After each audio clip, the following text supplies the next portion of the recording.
I think it's unfair to say that, I can't learn Arabic. It's difficult. It's available literally everywhere. Does it make sense? Why aren't enough people learning? Because I think for the question. most people, even in the Muslim lands, Yeah. للأسف, Yeah. don't speak the Arabic language. Yeah. And I'm not talking about the Arab who speaks his lahja. He speaks his lahja. No Yeah. problem. I'm talking about the non-Arabic speakers. Yeah. Why are we not learning?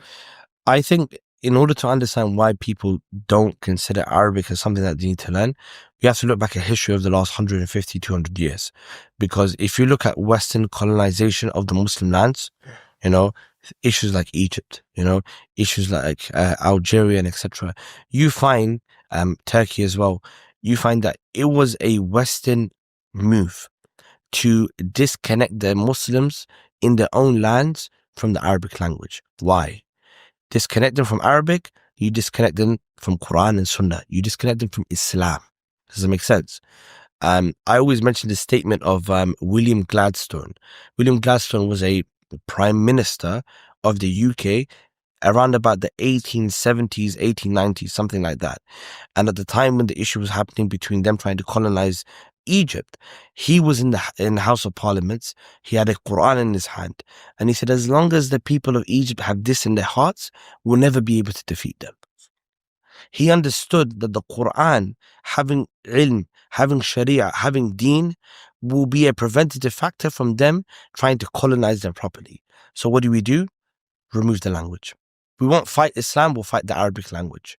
And because of that, it spread across other Muslim lands as well. Okay, people have, through strategic planning, they've lost the attachment to the Arabic language, and now they've been convinced that you don't need Arabic to understand the Quran. You don't need it. The translation is fine.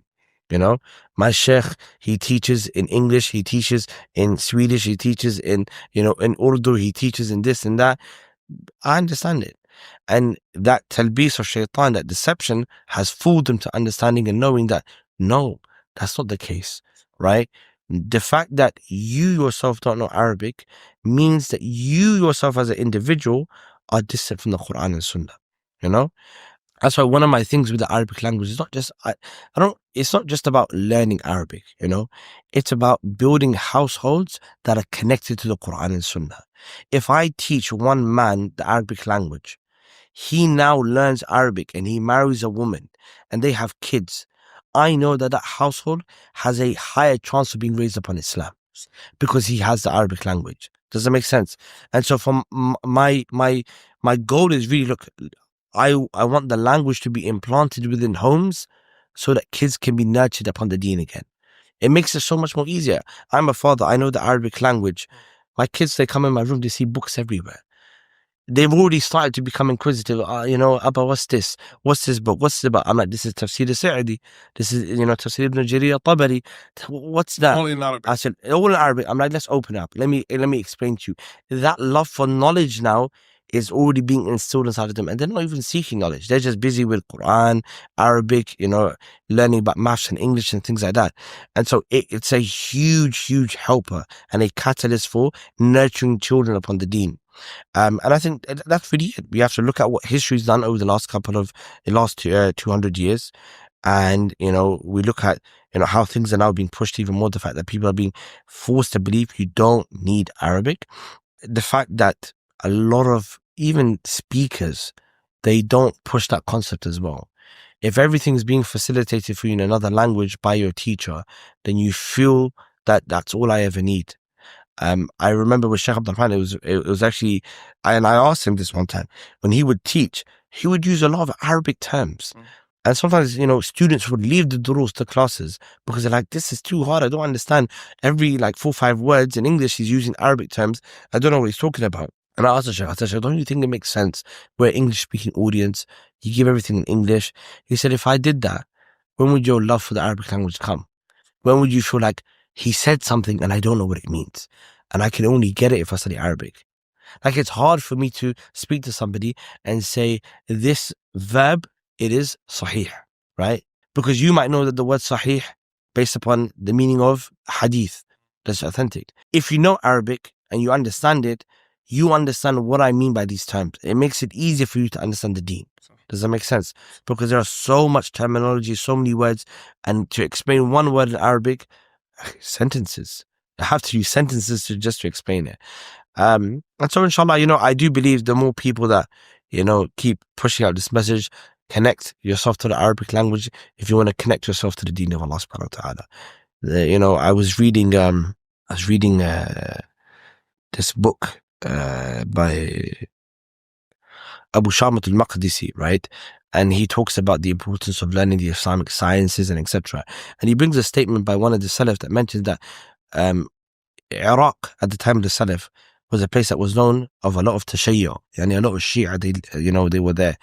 And a lot of people, they apostated and left Islam.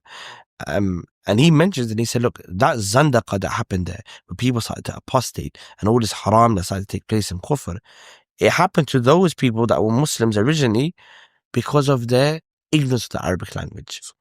Not knowing the language will distort your understanding of Allah and His Messenger completely, utterly. The Qur'an is revealed in the pure Arabic language.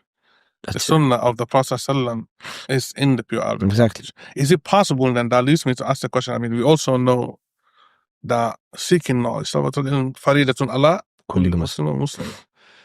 So is it possible truly for anyone to seek knowledge of the religion without understanding the Arabic language?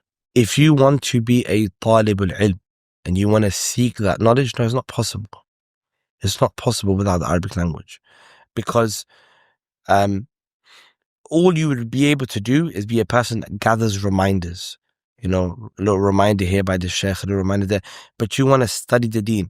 You have to understand the fact that Arabic language became something that's studied is because it's needed for the Qur'an. I want to read the verses in the Qur'an and I want to understand them.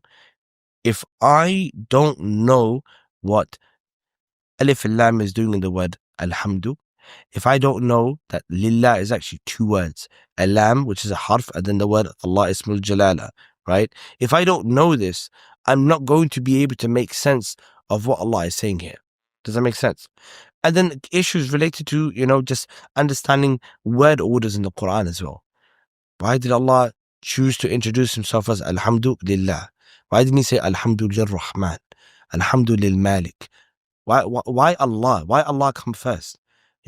Why is it that after Allah said Ar-Rahman Ar-Rahim?